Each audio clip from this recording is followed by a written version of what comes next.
Hi everyone and welcome to today's English lesson. Again, the focus is on grammar. Our learning objective is using noun, which, who, where sentences. And as with the previous lesson, this is a recap from the work that we did back in October and November, but obviously I've changed the content to this lesson.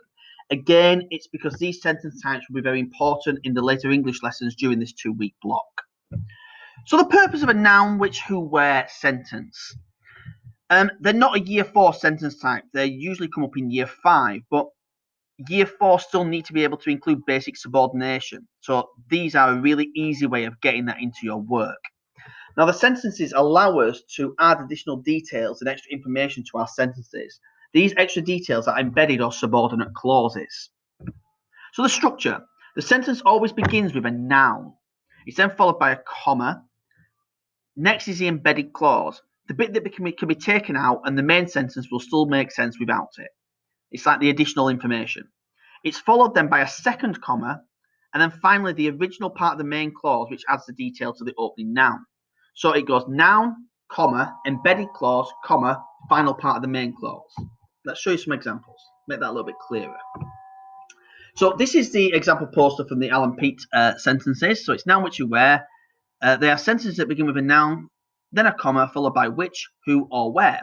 So the example in this one here is cakes, comma, which taste fantastic, comma, are not so good for your health. So cakes are not so good for your health is the main clause. That makes sense on its own. That's the writing in blue. Which tastes fantastic is the additional information. That's the embedded clause here, okay? Notice that there are commas on both sides of it. One comma after the noun and one comma after the extra information. Another example, Mr. Timms, who was my favourite teacher, is leaving the school soon. So again, Mr. Timms is leaving the school soon. Makes sense on its own. That's the main clause.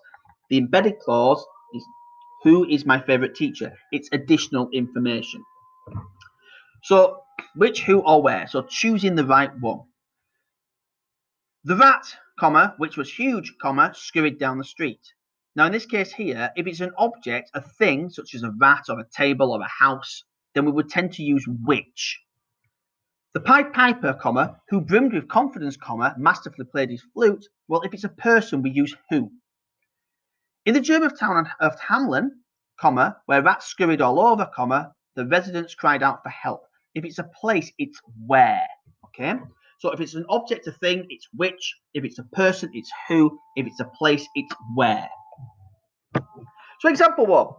You're getting the general gist of how I'm eating at the moment. My apologies. So Mr. Simmons's donuts were now eaten. Okay? That's the main clause. If I look here and I embed the relative clause here, which have been left unguarded, so it becomes Mr. Simmons's donuts, comma, which have been left unguarded, comma, were now eaten. Notice the comma and the embedded clause, the extra information, is in red.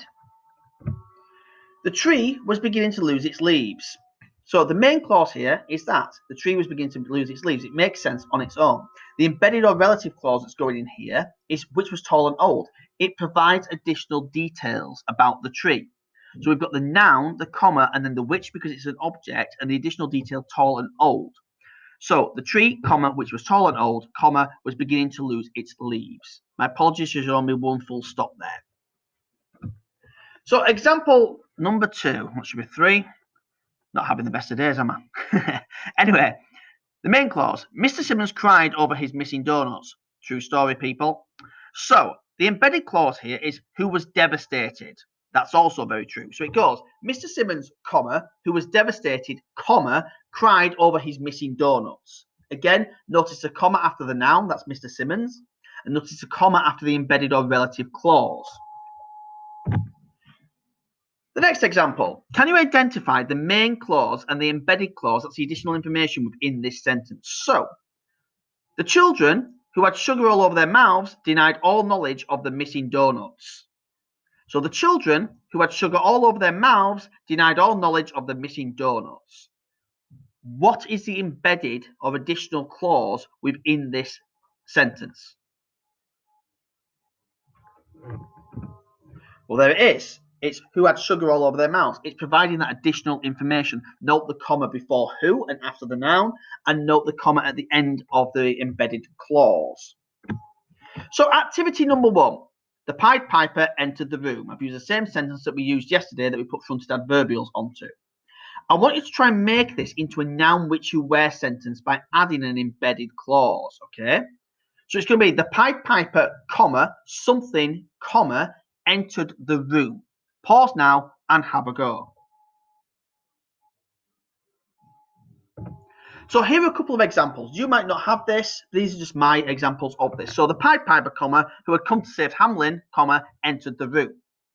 The Pied Piper, comma, who wore multicoloured clothes, comma, entered the room. By the way, the word pied in Pied Piper is nothing to do with like a pie that you would eat. Pied actually is in reference to the multicoloredness of his clothing. Activity 2. The Pied Piper played his flute. I again want you to add a noun which you where sentence by adding the embedded clause. So it's going to be the Pied Piper, comma, embedded clause, comma, played his flute. Pause now and have a go. Here is an example you might have. The Pied Piper, comma, who was being chased by rats, comma, played his flute. So your task sheet today, similar looking to the one yesterday. Again, you've got the same picture. You've got the Alan Peake sentence guidance there. You have got an example at the top. So the Pied Piper, comma, who wanted revenge on the village, comma, guided the children away with his flute. And you've got some keywords: children, Pied Piper, flute, played, march, castle, Hamlet, and revenge. What I would like you to do is to use the picture to write a series of sentences that contain a noun, which, who, where sentences, please. Best of luck. Cheerio.